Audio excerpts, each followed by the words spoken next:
He never believed in love, not anymore. For Alexander Reed, the cold and calculating millionaire CEO of Reed Enterprises, emotions were nothing but a distraction. He'd built his empire by shutting out the world, locking his heart behind steel walls after losing the one person who once made him human, his fiancée, who died in a car accident 5 years ago. Since then, life had become a carefully measured routine of power, success, and silence. People called him the Ice King behind his back, and he didn't mind, it was easier that way. Love was messy. Vulnerability was weakness. So when his old college friend forced him into one last blind date, "Come on, Alex, you need to meet someone real, someone different," he almost laughed. He didn't need different. He didn't need anyone. But that night, when he walked into the quiet corner café, the world tilted ever so slightly. He didn't know it yet, but the stranger waiting for him was about to change everything. The café smelled of coffee and rain. Outside, thunder grumbled across the city, and raindrops streaked the glass like tiny silver rivers. Alexander walked in wearing a black suit, every inch the image of a man in control. But at the back table, a man in a faded blue jacket sat nervously stirring his coffee. His hands were rough, his hair a little unkempt, but his eyes, those soft brown eyes, were kind. "Are you Alex?" the man asked, rising halfway from his chair. "I'm Daniel." Alexander froze for a moment. His friend hadn't mentioned that his blind date would be a man. There was an awkward pause, heavy and uncertain. But something about Daniel's voice, a calm, grounded tone, kept him from walking away. "Yes," Alexander finally said, his tone even, guarded. "I'm Alexander." Daniel smiled gently, motioning to the seat across from him. "Sit. I didn't think you'd come, honestly."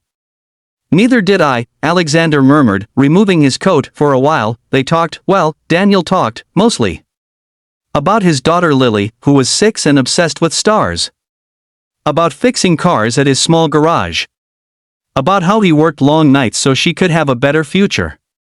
Alexander listened, pretending indifference, but inside something stirred. Daniel's words were ordinary, yet there was something extraordinary in his honesty. He spoke with warmth, with love.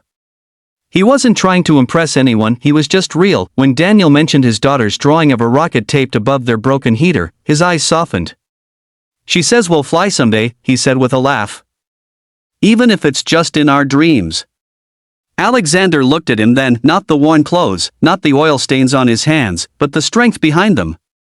The kind of strength that doesn't come from money, but from love, and for the first time in years, Alexander found himself smiling. They talked until the cafe closed. But just as Alexander was beginning to forget his walls, Daniel's phone buzzed.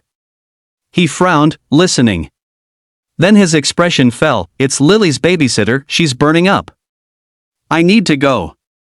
Alexander, without thinking, stood up. "I'll drive you." The rain poured as they raced through the city.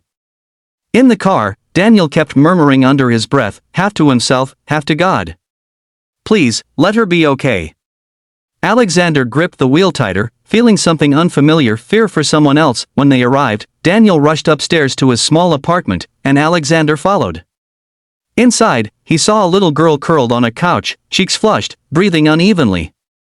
Daniel knelt beside her, brushing her hair back, his voice trembling but soft. "Daddy's here, sweetheart."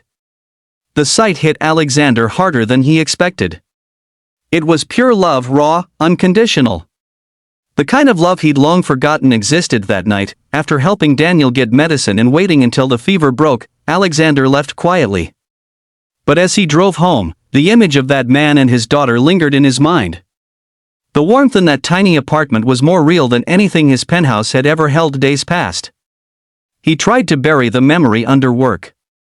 Meetings, deals, numbers, they all blurred. But Daniel's laugh, Lily's sleepy smile, they haunted him. One evening, he found himself parked outside a small auto shop with a flickering neon sign that read Dan's Garage. He told himself he was just passing by, but his hands were already opening the car door. Daniel looked up from under the hood of an old car, grease on his cheek. When he saw Alexander, his eyes widened slightly, but then he smiled. "Didn't think you'd come back, Mr. CEO. I just wanted to see how Lily was doing," Alexander said quietly. "She's better now. Thanks to you." Daniel's voice was warm, sincere. You didn't have to help that night, but you did. Alexander didn't leave. Somehow, he stayed talking, watching, even helping a little. Daniel teased him for not knowing how to use a wrench, and Alexander, the Ice King, actually laughed. Days turned into weeks. Alexander visited often, under the excuse of checking the car he didn't even own. But both men knew it wasn't about the car. It was about the peace they found in each other's company. Daniel's world was simple but alive, and for the first time, Alexander felt like he could breathe. Lily adored him, calling him Mr. Fancy Shoes. She'd run into his arms when he visited, showing him crayon drawings of stars and rockets. Every time she said, "You're my second favorite person, after Daddy," Alexander felt something melt inside him, but the world outside wasn't as kind. When the media caught wind that the country's most powerful CEO was spending time in a mechanic's garage, the gossip spread like wildfire. Board members called emergency meetings. His business partner sneered, "You'll destroy everything you built, for what? For a man who fixes cars?" Alexander's silence was calm but fierce. "For the first time, I'm building something real." But Daniel wasn't so sure. He saw the headlines, the whispers. One night, he met Alexander outside the shop, pain in his eyes. "You don't owe us anything, Alex. You've already done more than enough. Don't lose your world for us." Alexander took his hand, steady and sure. "Daniel, don't you see? You are my world now." And the next morning, Alexander Reed, the cold, untouchable CEO, walked into his boardroom and announced his resignation. "If love makes me unfit to lead, then I'll lead something better, with my heart." The media exploded. Some called him foolish, others called him brave. But he didn't care. For the first time in years, he felt free. Months later, a new sign hung above that small garage, Lily and Company. Auto repairs. The business thrived, not because of fame, but because of heart. Alexander and Daniel worked side by side, one in a tailored shirt, the other in grease-stained jeans, laughing, fixing, living. Every morning, Alexander brewed coffee for Daniel, who teased him for making it too rich, just like you. Lily drew little stars on their mugs and said, "We're a team now." And in the quiet evenings, when the sun dipped low and the garage lights glowed soft and golden, Alexander would look at Daniel and realize something he'd forgotten to believe in at home, that he hadn't just gone on a blind date that night. He'd found his way back to being human. He wasn't the cold millionaire anymore. He was a man who finally understood that love doesn't weaken you, it saves you.